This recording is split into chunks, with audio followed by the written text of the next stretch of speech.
Hello, human peoples. You're listening to the podcast network of Gamefully Unemployed. To support us and gain access to great exclusive podcasts like Fox Mulder is a Maniac, Tom and Jeff Watch Batman, Star Trek The Next Futurama, and our latest show, Spiel Boys, head over to patreon.com/gamefullyunemployed. We do game streaming, movie nights with our patrons every Friday night, and you can even commission your own podcast about anything you want. Literally anything, within reason, and we have to do it. You are quite frankly out of excuses not to go visit patreon.com/gamefullyunemployed. That's patreon.com/GAMEFULLY unemployed, which is spelled like it sounds.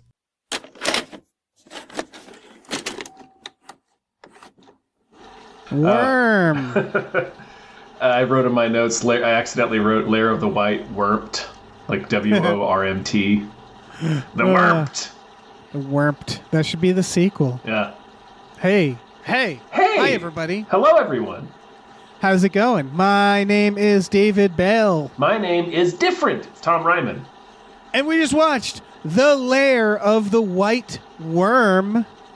Of the Planet of the Apes. There is a legend of an ancient evil. Something's been found in Stone Rig Cavern. A legend that no one would ever believe. Legend has it that Stone Rig Cavern was the lair of the Dampton Worm.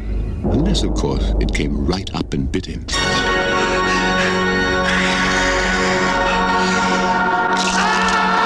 People used to call me the White Worm. Yeah.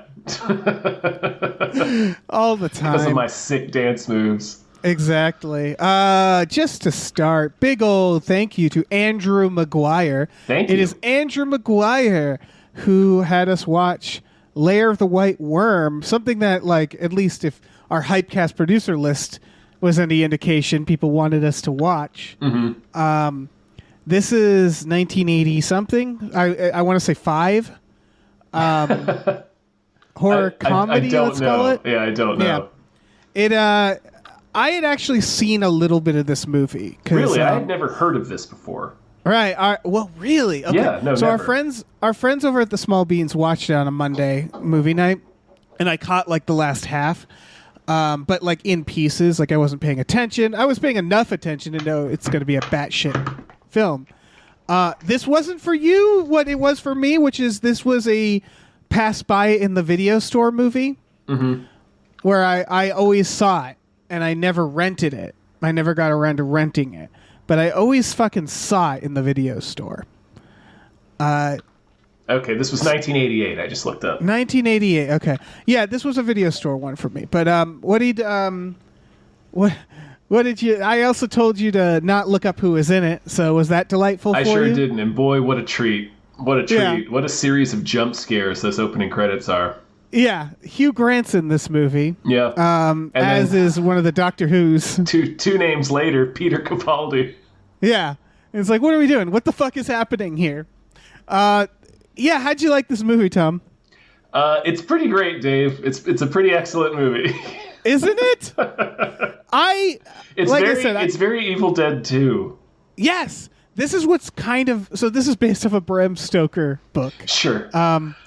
Which is very funny to me because I looked into it, and it was, I believe, his last novel. So, like, he did Dracula early on, and that's a good idea. You want to get that out of the way. Yeah, I'm sure he had some hits along the way, but, like, I haven't really heard of other Bram Stoker books, and it's just funny to me because this movie is kind of Dracula.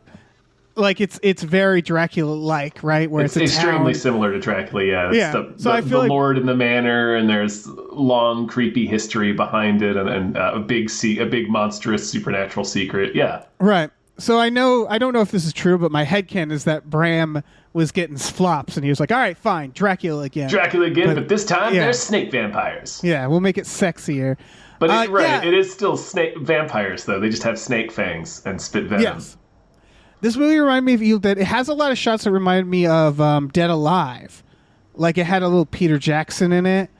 And that's all to say, like, I'm kind of surprised I didn't grow up watching this movie. Like, I'm not sure how I missed this movie. I think because it's a British film.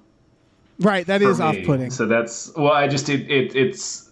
Those are harder to find their way into your little, like, pop culture orbit when you're, 12 years old in America. Oh, yeah.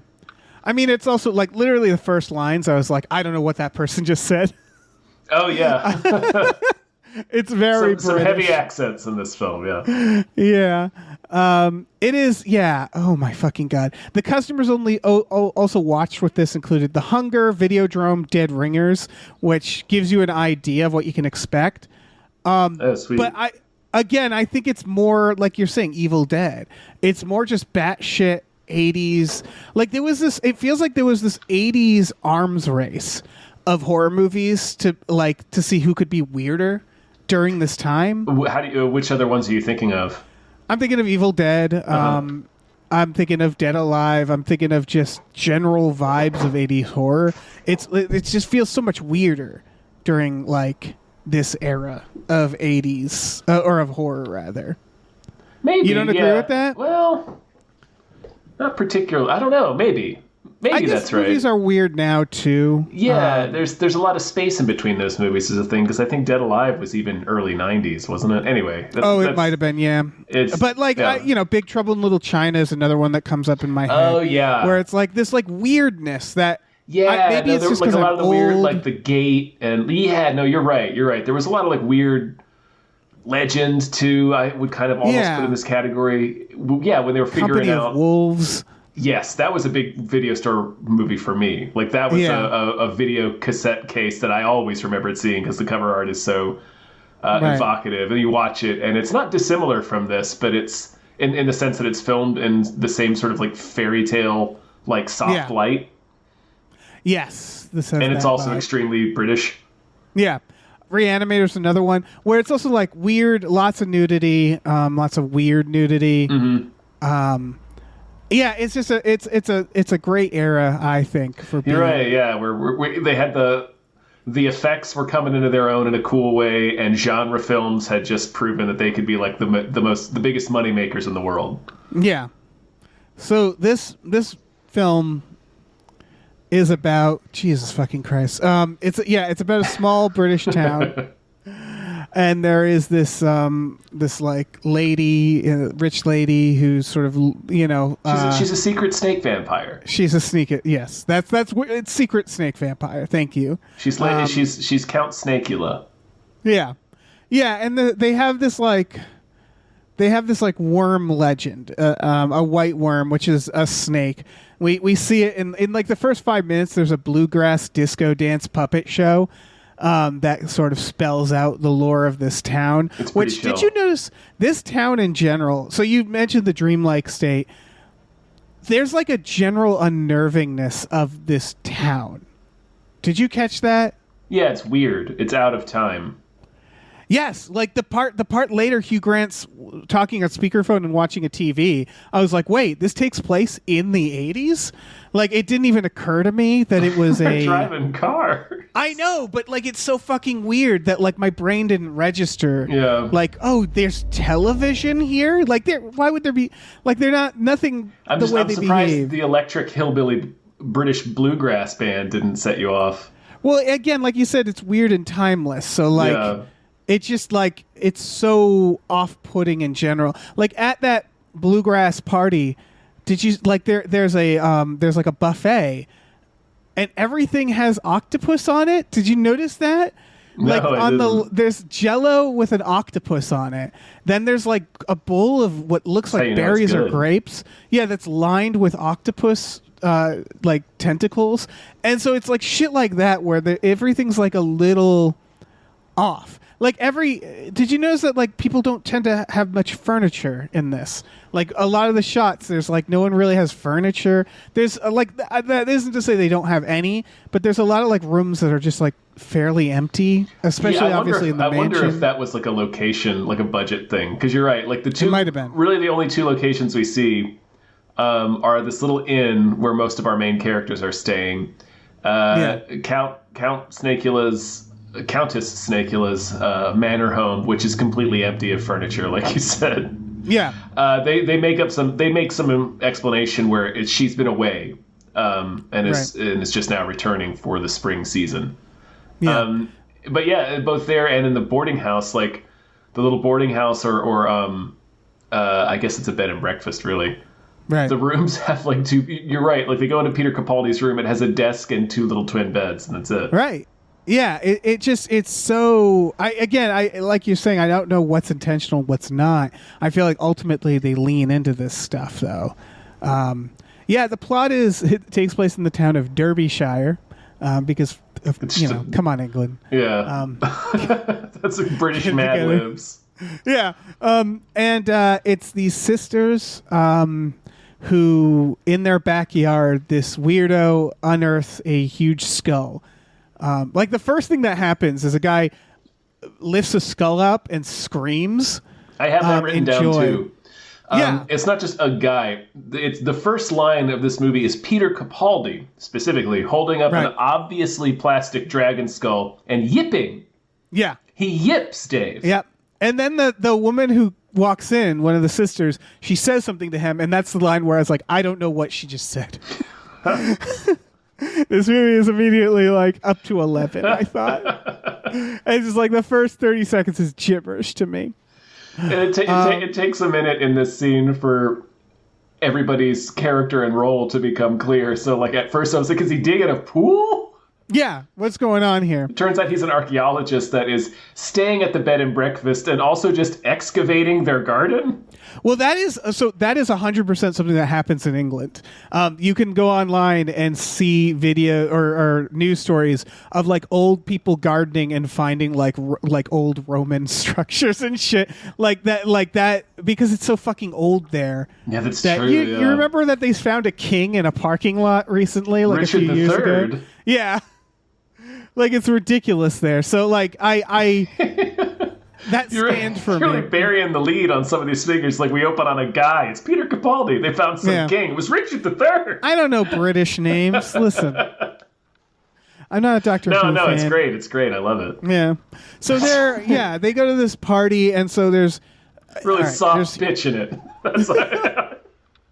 There's Doctor Who and there's fucking Love Actually over there. Yeah, Hugh Grant. And they're like friends, right?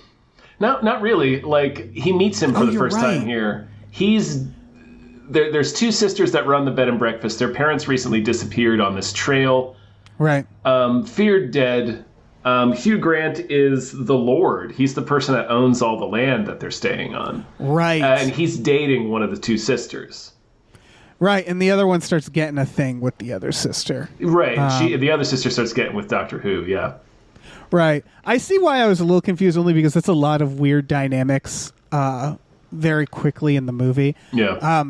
It's more my fault, though. The movie's good. Like, I think this is a good movie, right? This is a good movie. It's pretty great. Like, yeah. But I love the first time they sort of meet is at that party at Hugh Grant's house, because his family is like the family of legend that, according to the legend, slew the White Worm. Like his great ancestor was the knight that killed the dragon or whatever. So every year his family holds like this big party for everybody in the village, and they all come to his house, and it's like a masquerade. It's like a Halloween party or like a fucking ring dance. Is what it looks like. It looks like a high school dance. Yeah.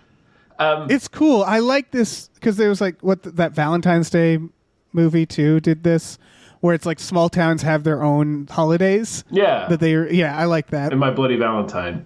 There we go. So they have this scene where they meet is they're at the little buffet table, and Hugh Grant just starts serving Peter Capaldi something that looks like some kind of noodle dish, but not quite like it's too red. Yeah. There's something off about it. So you're like, the is noodles that are like too short? Yeah, it's like spaghetti squash. Like what is that? But he just serves some of it to him, and Peter Capaldi's like scarfing it down while he's telling Hugh about this weird skull he found. And then Hugh's like, "Would you like some more?" He's like, "Yeah, please. It's great." He's like, "Oh, that's great. I've never seen somebody take to earthworms, like boiled earthworms, so well. It's our local delicacy." So he literally Lost Boys'd him. He did the Kiefer Sutherland from Lost Boys. He did. Yeah. Worms, Michael. You're eating worms. You're eating worm. How do they taste? And again, they have octopus casually on that table. Yeah. They eat like fucking Klingons in this. It's so weird. They eat like they're from Innsmouth. Like this is a fucking Lovecraft country. Yeah. Oh yeah. And then they walk home. Two of them, and we get a little more lore. It really feels like they're gonna run into some fucking Hounds of Baskervilles. Oh yeah, like it's got that fucking some phantom, some Scooby-Doo ghost is gonna swing a lantern. We meet the aggressively friendly local British cop, and we meet the Lady Marsh, who, in my opinion, has got it all figured out. Yeah. She dresses like a fucking Soul Calibur character. She does. She's awesome. So cool. My favorite bit later is when she picks up a Boy Scout, to bring back to her house to feast upon his supple young flesh. And it's one of those... Oh, sorry, go on. It cuts to them just lounging in front of her fireplace. She is in full-on lingerie with thigh-high vinyl fuck-me boots. But they're and he's just in his underpants, and they're playing Snakes and Ladders. They sure are. It's so funny. This lady's the coolest. Yeah, it's such a weird combination of events. I love that scene because if that Boy Scout was a little older or a little wiser, he'd be like, she's going to kill me, isn't she? He would know that he's about to be serial killed. Right. Instead, he's like, I guess this is how the world works. Ladies just pick you up and fuck you. Mm-hmm. No questions asked. And then they turn into snakes and eat you. And eat you. Drown you in their ornate jacuzzi tubs. My favorite thing about Snakes and Ladders, first of all, there is a white worm motif. Did you I'm sure you noticed that. The vacuum cleaner, and there's a few the hose, there's a few. Yeah, there's a bunch of... I kept writing, is that the white worm? Who's the white worm? But we're all the white worm, Dave. We're all the white. What I think is the payoff of the Snakes and Ladders is later. I believe Hugh Grant comes over. He does, yeah. And he basically has just drowned the kid in the hot tub. She was in the middle of murdering this kid when he interrupts her. And so he sees fucking someone's been clearly playing Snakes and Ladders by the fireplace in this sexy way. Yeah. And she has to create an elaborate lie around it. Yeah. And it's very funny to watch her have to tap dance because she creates this trauma about snakes at first. First he's like, Snakes and Ladders. She's like, some people like to play chess against themselves. I like Snakes and Ladders. And it's like, just such a weird and sweaty lie. Right. And then she talks about how she hates snakes and they traumatize her. And he's like, why are you playing Snakes and Ladders? She's like, I'm working out my fears. And it's like, okay, so let's stop and unpack all of this. Here, let me get you a chair so you can sit down. And why don't we just start all over again? Yeah, exactly. Do you want to change your story at all? Would you like to try again? Yeah, it's amazing. Amazing lore she has to create for herself. It's one of my favorite scenes. It's really great. She's living her best life. It's a vampire seduction scene, right? Like she's trying to seduce him. And it works a little bit. Right, but she's so weird. But everything, what he has walked in on is so hard to explain. Yeah. Even for a creepily hot rich lady. Right. That was it was enough for him to not immediately leave, but he's only there for about 3 minutes. Yeah. So even her hotness wasn't enough to make up for the fact that this is obviously fucked, whatever you were doing when I walked in. Right. Unlike the Boy Scout, Hugh Grant's been around the block a few times. A bit older. I know not to put my dick in whatever this is. I don't know what this is exactly, but I know not to put my dick in it. I will retreat and figure this out. What a film. We haven't even talked about the hell shots yet. It does the Event Horizon blood orgy shots.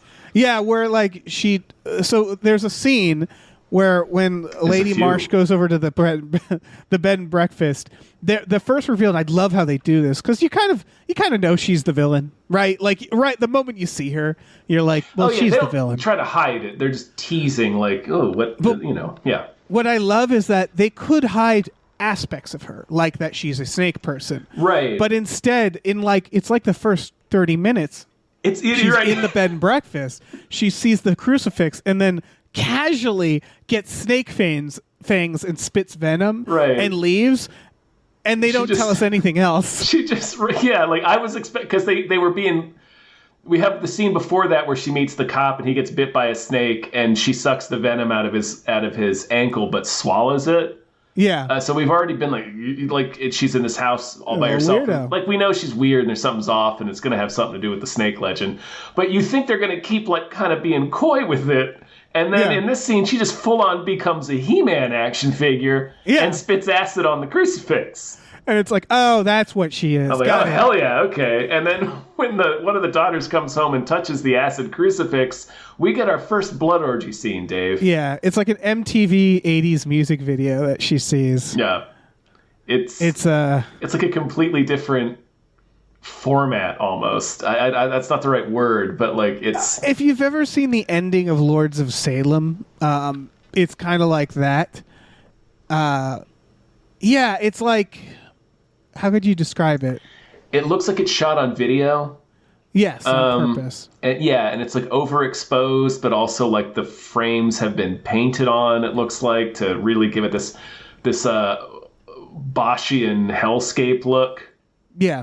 Like an 80s Guar video. Yeah, it's Jesus on a crucifix with a giant snake wrapped around eating him. All these nuns getting fucked to death by snake people. Yep, that is what's happening. That is what is happening. This movie is very horny. Up to that point, it's been like pretty simmering, right? Like it's right. Been... There's a part later where she like blows a snake tail in one of these Satan fucking videos. Oh, she's deep throating a snake, yeah. Yeah, exactly. That's the level of horny. By the way, the woman, you know what? She has only one other role I saw and recognized. She's the hot lawyer in Liar Liar that he sleeps with. Oh. Yeah. Yeah, she is. I've had better. Yep. Yeah. That is her, yeah. Yeah, which is just like weird two roles for me. Like she's done other things, obviously. Yeah. I mean, she's great. She's great in this. Right. Is she the one? Someone says, oh no, Hugh Grant says only nutty potholers go to her house at one point. And I was like, that's so fucking British. Like, does he mean crackpots or potheads? I don't know. It could be either. Maybe it's both. Yeah. I can't see. It's indecipherable. He could be making it up just to screw with us. Right. I love later when they set up giant speakers at Hugh Grant's house to play the Snake Charmer music. There's two things I want to talk about in that scene. The first one is when he's asking his butler where to find that record. He's like, there's this music that my dad used to listen to. It sounded like Snake Charmer music. I think it might be this. He puts the record on. And the butler like comes inside of his own brain when he hears this music. Like he's like ejaculating in the dim memories of his past. Yes, like he's like, oh yes, like I'm not exaggerating. It's very off-putting. The butler is generally off-putting. And he's sweaty. He's so sweaty when he's doing this. Yeah, just when he it's coming at his ears. Yeah, anyway, when he dies, I was like, that's probably good. It's best for humanity. Yeah. And then the next thing I wanted to talk about is he's doing this to lure the snake lady, Lady Marsh, away from her snake mansion, Snake Mountain. Sticking with the He-Man stuff, so that Peter Capaldi and the other sister can sneak inside and find evidence, I guess, of her snake machinations. Yeah. But when she gets entranced, we get so many offers in about 4 seconds. Like it cuts to her house, and we see that she pops up out of a basket. She sleeps in a basket. Dave. Hell yeah! Well, she's a snake. She's a snake. And then she starts vamping down the hall, like in this exaggerated, like shoulder and hip rolling runway walk. And she does that all the way down the main hall and out the front door. And a few scenes later, we see that she has gotten inside Hugh Grant's house and taken the record off of the record player. Right. So we are to assume that she vamped all the way across the countryside. 100%. To Hugh Grant's house. People it's not saw a that short shit. distance. And they're like, it's that weird lady again. She's doing a Jessica Rabbit dance for like 6 miles. See, the thing they set up earlier when she kills the fucking Boy Scout, he plays the harmonica and she can't stop dancing to it.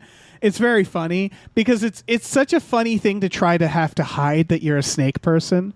And they know it's funny. So like her weakness is that if you play music, you charm her. right? Which comes in handy a few times. Yeah. And this is one time. That is an incredible fucking edit. They should have shown the entire sequence of her dancing across the moor. Yeah, it would have been so good.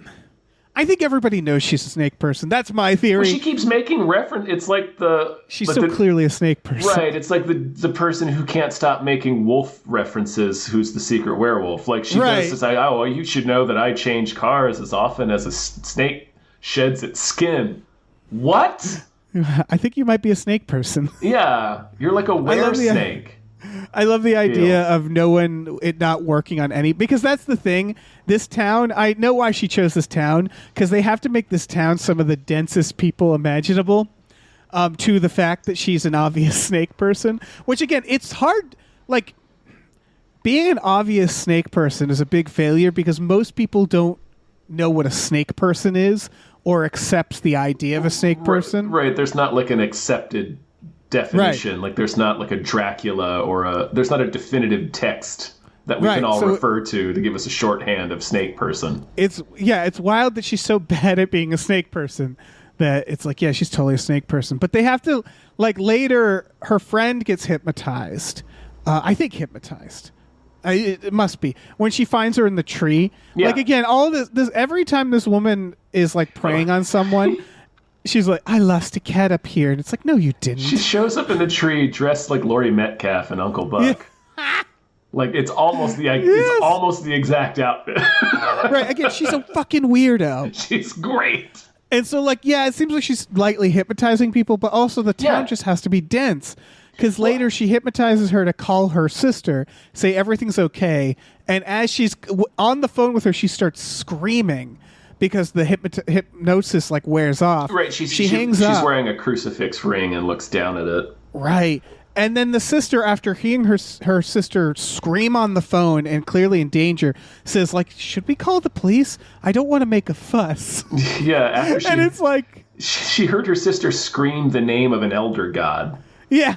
Which is like you wouldn't know what that is, but like it's a word. It's one of those words that would alarm you. Like it's it sounds like the person's having a stroke at the very least. So it's an alarming phone call. Yeah. So a rational person would assume that she's had some sort of brain event on the platform at the train station. Right. But she's like, I don't want to make a fuss. So this is when you make a fuss. This is the time for fussing. Jesus fucking Christ. There are snake people on the table. Yeah. Fuss away. Remember Hugh Grant's boring ass dream?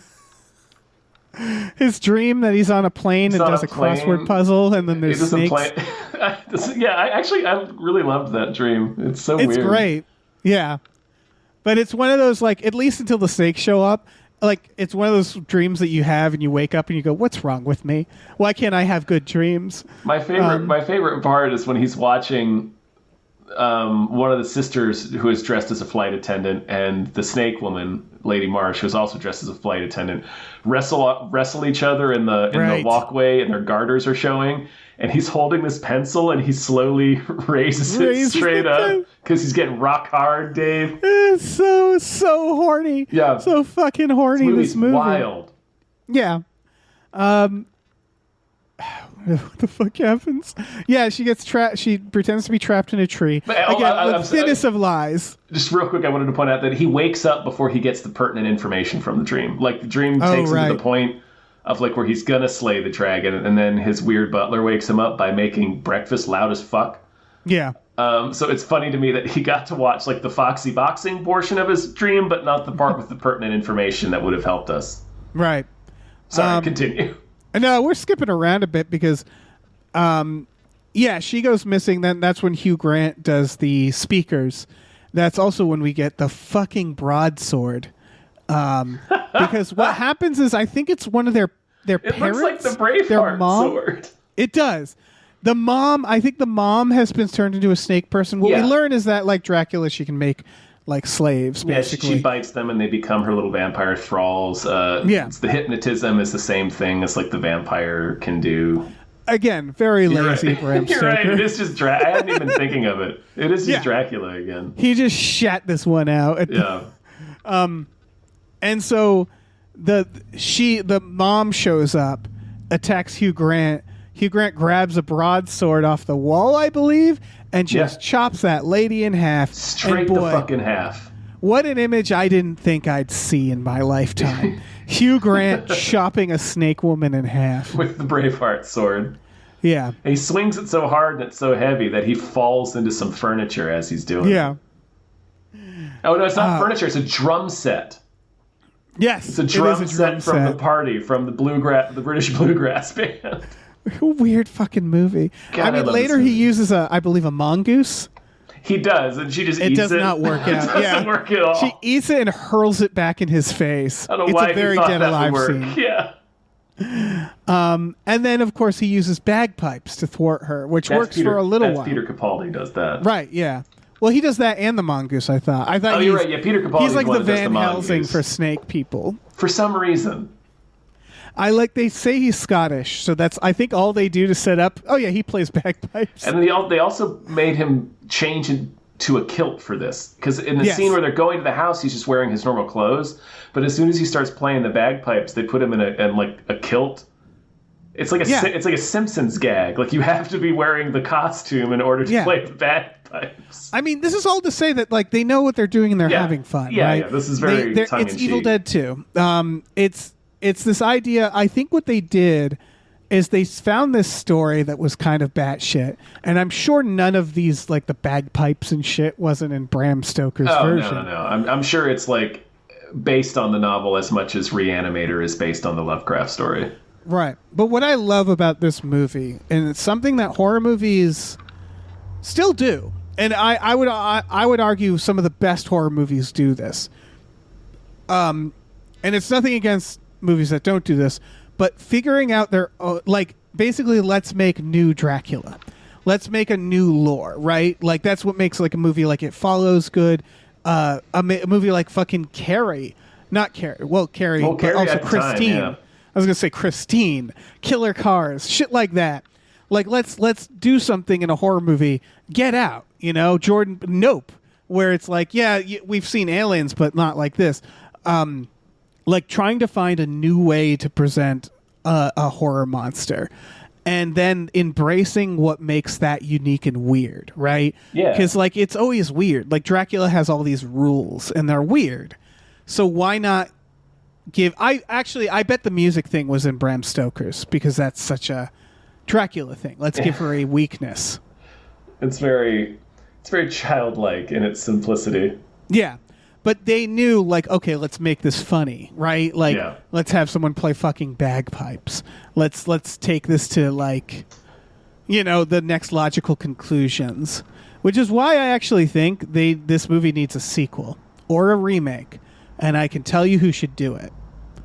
Do you want to think about that? Do you want to? I don't know why I'm making this a game, but No. Who are you thinking? Just tell me. Edgar Wright. Yeah. Edgar Wright's Lair of the White Worm.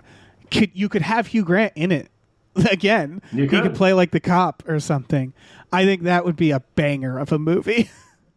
Yeah, this is one to revisit, I think, or at least make a sequel or do something. Yeah, I want something to draw people's attention to this movie, right? Yes, yeah, because this movie deserves to be seen by everyone who enjoys Evil Dead. Yeah, that's why I'm like, I can't believe this isn't on that same level when we talk about, like, batshit 80s horror movies, I think it's just I think it's just the international separation. I really do.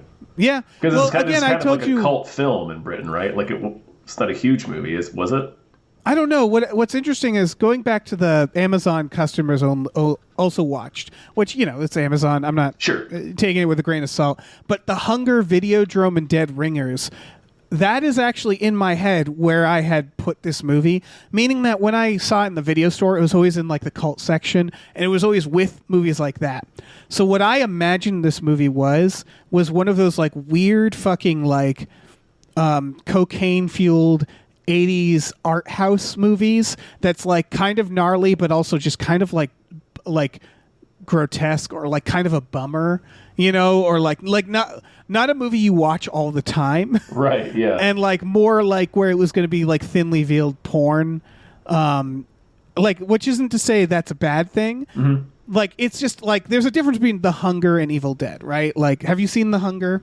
No, but I'm aware of it.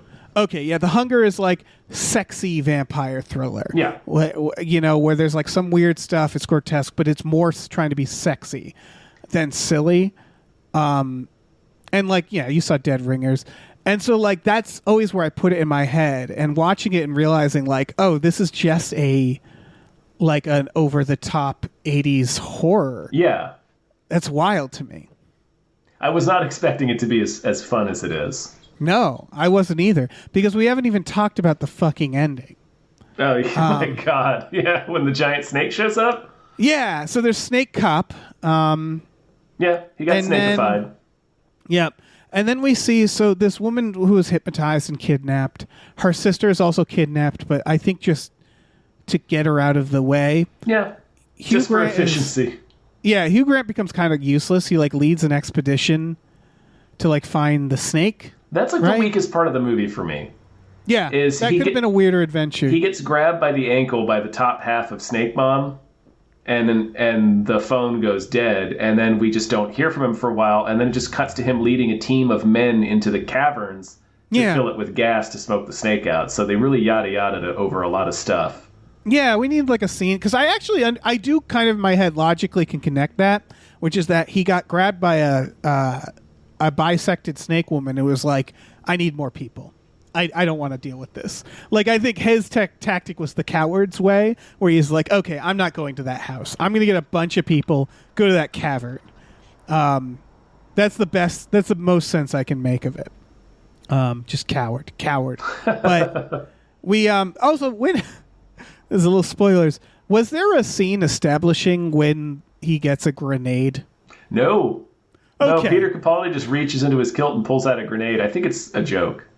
It is a joke, but it's a great joke. It's a great joke. He just pulls a fucking grenade out of his kilt. It means he showed up at this house with a mongoose, bagpipes, and a grenade. Mm-hmm. Like, one of these three things will kill this vampire. It's a Scotsman's bug-out bag. Yeah. A mongoose, a grenade, and some bagpipes. Yeah.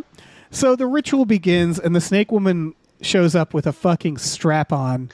A giant aguar-sized fucking strap-on. Yeah, snake-themed, you better believe. Yeah. She's going to lust murder her from 7.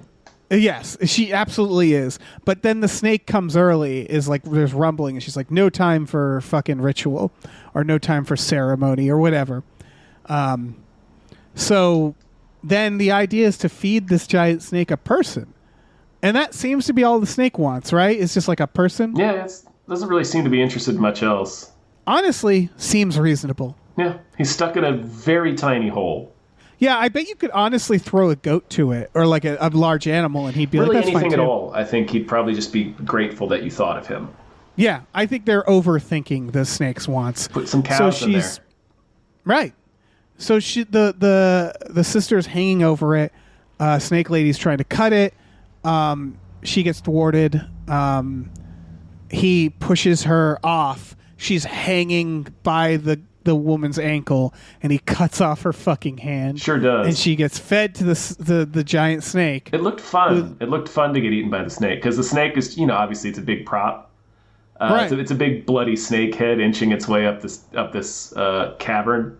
Yeah. But she falls in it. It looks like falling in a big old bloody beanbag chair. It looked like fun, Dave. It does. I'd like to be fun. eaten by the snake. Yeah. Oh yeah. Again, very Guar. Mm-hmm. It looks like a Guar puppet. It does look like a Guar puppet. That's true. It looks like fucking Gore or whatever. And so he saves the damsel from the snake, throws a fucking grenade that he just happens to have into the snake. That does it. That does it for the snake.